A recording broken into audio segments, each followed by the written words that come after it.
The vast white ice surface of Antarctica, stretching for over 3 million square kilometers, empty, desolate, and almost completely silent.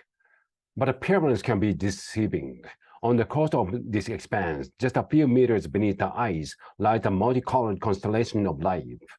This remarkably diverse realm is home to over 8,000 species of sea denizens who rely on the oceans that otherworldly trade to survive. So how do these species not only live, but thrive in conditions most animals would be unable to bear? Antarctic waters are some of the most consistently fresh in the world, hovering below 0 degrees Celsius for a large portion of the year. This means burning energy too quickly can be deadly, so survival in this ecosystem looks slow and steady. Freezing temperatures persist even in the summer, but this season brings the rare gift, sunlight. For a brief period, it's abundant, shining through the ice for 24 hours a day. This infusion of energy drives intense coastal phytoplankton blooms, transforming the water into the thick green soup. Marine life, both large and small, takes advantage of this bounty, including the giant Antarctic isopod, cousin of the humble peelbug. These crustaceans can reach up to 11 centimeters long, and they never miss the opportunity for a meal. The scavenger eat a wide variety of prey, including other giant isopods, and by slowing the metabolism, they can make the food last. With one study showing specimens surviving for 50 days without eating.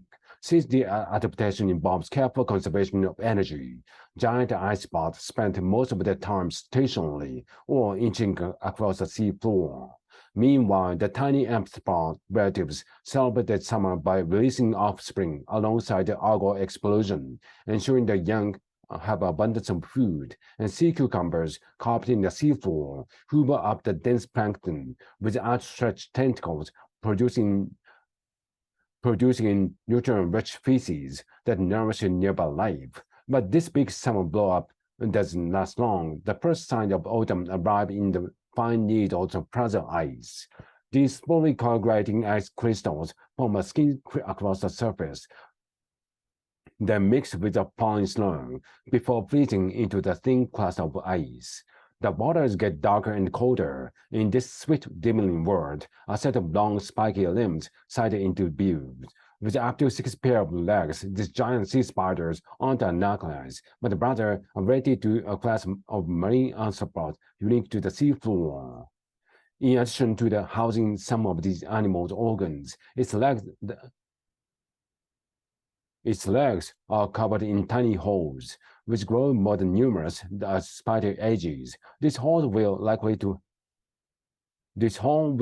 help absorb the dissolved oxygen that saturates these freezing southern waters. Since the oxygen field grows, many local species have evolved to take advantage of this abundance, and it may be one of the reasons that gigantism is so common in this region. Individual sea spiders, for instance, can grow to the size of dinner plates, but soon these underwater giants will be moving slower than ever.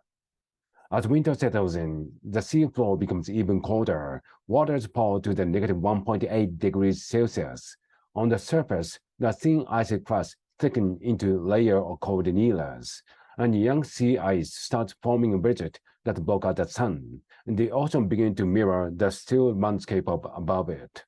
Antarctic sea cucumbers and urchins go into dormancy for months, and the metabolic rates fall to the slowest on Earth. Antarctic limpets continue feeding, but such a gradual pace that they are largely still surviving on the energy reserved from the summer. Tiny crustaceans survive on the traces of algae growing on the home's icy ceilings, raising their young in these expensive winter nurseries. But this seemingly endless winter won't last forever. As spring comes, light slowly begin to trickle back down through the ice, and week by week, bit by bit, this underwater world will begin waking up to begin its delicate, slow-motion dance once again.